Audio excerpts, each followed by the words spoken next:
But we begin with Mark Namick with the results of that contentious Senate race in Ohio. Of course, Republicans fighting hard for that, a record amount of money spent. But Mark, tonight we have a winner.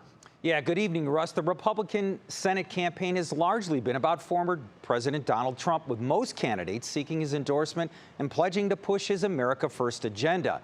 And tonight, the Trump-endorsed candidate in the race, hillbilly elegy author and tech investor J.D. Vance, won.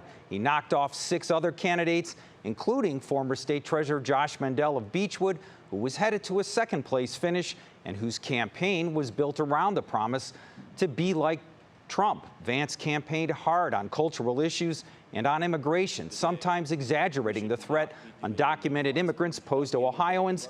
Here's what he said tonight in his victory speech. What I love about this country, ladies and gentlemen, is it's not just for the families who've done everything right. It's not just for the people who've made all the right decisions. It's the country for the people who take second chances. It's the country for people who get back on the horse. That's what I love about my own family. That's what I love about the state of Ohio. And that's what I love about our shared nation, the United States of America.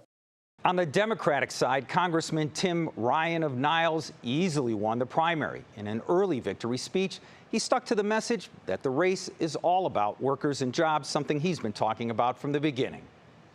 Like my grandfather participated in the fabric. That's why the great American middle class is the source. It's the source of American power. Having people that can go out and create and build, that's what we do. It's worth noting that State Senator Matt Dolan of Northeast Ohio appeared headed to a third-place finish. He was the only candidate who did not court former President Trump's endorsement, and he was the only Republican in the race to acknowledge that President Biden won the 2020 election fair and square. Here's what he said tonight, acknowledging Trump's influence. We knew the Trump endorsement was going to be a difficult hill to overcome. But honestly, I feel like if the race had gone on a little bit longer, we would have climbed that hill, but it didn't. It didn't. J.D. won. We put a race up, and this race, again, was about Ohio.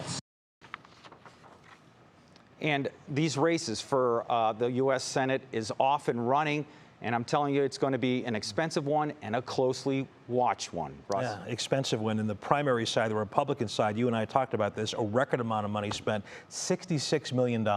Yeah. So more to come. We will see you later in the broadcast, Mark. Thank you.